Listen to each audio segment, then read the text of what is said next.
So we want to use Rebase in our app, so we should add it, just like we added Aphrodite. So I'll say yarn add re-base. Don't forget the dash. That is part of the name. Yarn add rebase. I will paste that in Slack in case that is just too darn much for you. So yarn add will do two things. It will actually download the package, put it in your node modules folder, and it will add it to your package.json, so it will be listed as a dependency of this project. So if someone else clones your repository and runs yarn install, they will get Rebase as well. It may take a while. For some reason, mine wants to actually compile the C code every time. All of a sudden, I don't know why. So it'll take a minute. You'll notice it's installing all the Firebase stuff too. So Firebase is already a dependency of Rebase, so we don't actually need to add Firebase separately. So what does it do? We can read the story about why he's doing all this. So here's a little bit about its API, in other words, how we interface with it. Sync state, two-way data binding between any property on your component state and any endpoint in Firebase. Two-way data binding. Anyone know what two-way binding means? The original version of AngularJS, used two-way binding. So what that means is change it one place, it changes the other. We change our state, Firebase changes. Change it in Firebase, our state changes. And it just happens automatically if you use sync state from Rebase. So that sounds about as easy as it gets. So that's how we're going to do it. All right, looks like mine finished. Very good. If I look at package.json, I should see Rebase is now listed there. Very good. If it's not finished yet, we can go ahead and start configuring anyway. Keep in mind, again, anytime you add a new NPM package, a new node module, you may have to kill your server and restart it. Or you may not. But if it doesn't work, try that. So we need to do this configuration that it's so excited about having us do. So I'm going to create a new file for this configuration. And it's not going to be a React component. It's just going to be a configuration file. I'll still put it in my source directory, and I'll call it base.js, lowercase b. It's not a class. It's not a component. Lowercase b so that I know at a glance it's not a component. Still put it in your source directory. And this is where our Firebase config is going to go. So it's going to have our API key and all that stuff in it. So ideally, we would not put this file in our repository. So what you can do, you already have a gitignore file. It was put there automatically by Create React App. And it lists the files that should not be committed. Git should just completely pretend they aren't there. So let's put our Firebase config in here. That's a comment. So let's just put base.js in here. And then it will not commit it to the repository.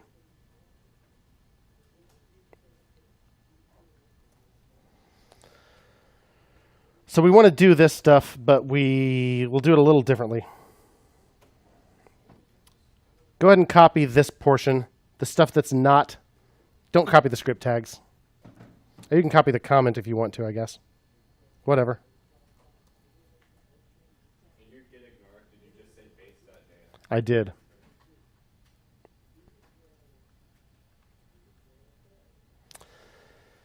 All right, they used var. We don't do that, do we? Const. So in Firebase, in the Firebase console, there was a little page here, getting started. Click this for getting started with a web app. If you don't have this screen, you can get here by going to authentication and then web setup here in the upper right. That gives you the same pop-up. So I changed my var to const.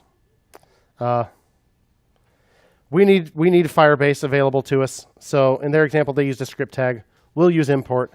So import Firebase from Firebase/app.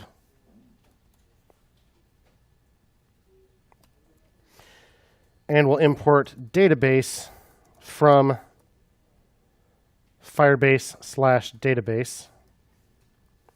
And basically, by the way, I'm getting this from the README for Rebase. Tells you how to set it up.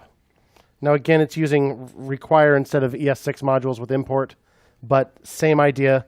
We're going to import Firebase, the database, and Rebase. We're going to initialize our app. We're going to create a database out of that, and then we're going to create Rebase out of that database. So import Firebase, import database. Let's also import Rebase. I will capitalize Rebase. It's a class from re-base.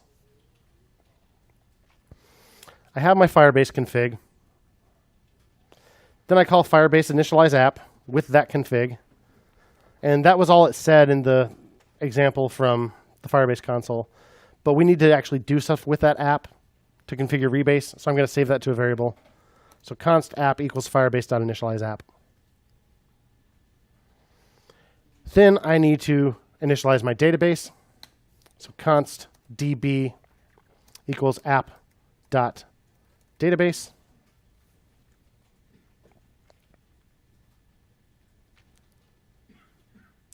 Then, if you look at the Rebase README, you'll see the important thing is to call rebase.createClass and pass it our Firebase database.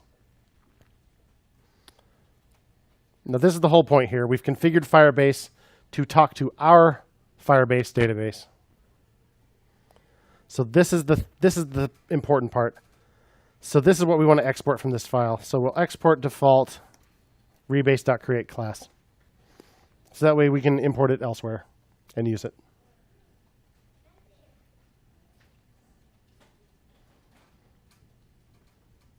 So we said we aren't going to actually commit this configuration file.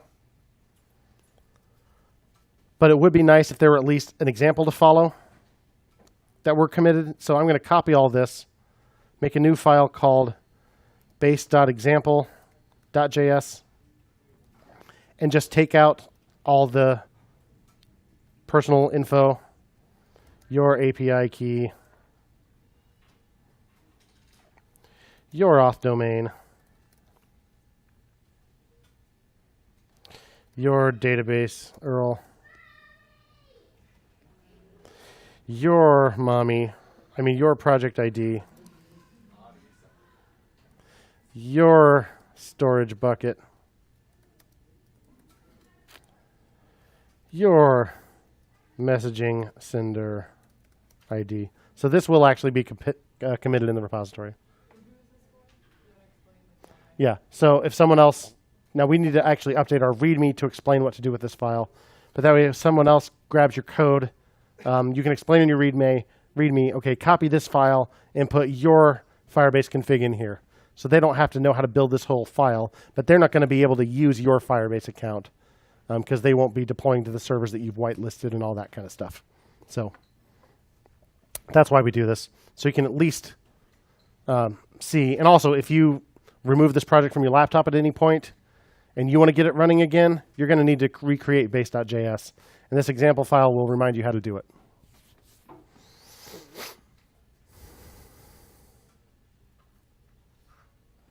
So now we've got our configuration. Back in the Firebase console, let's go to the database tab here. We've got two choices, Cloud Firestore Beta, which is the next generation of the real-time database, and then we've got the real-time database. Let's not use the beta, because I haven't used it yet, and we don't want to figure it out on the fly, though we've done it before. So go to real-time database and click Get Started. It'll give you two choices for security. Start in locked mode where no one can read or write to your database, or start in test mode where everyone can read and write to your database.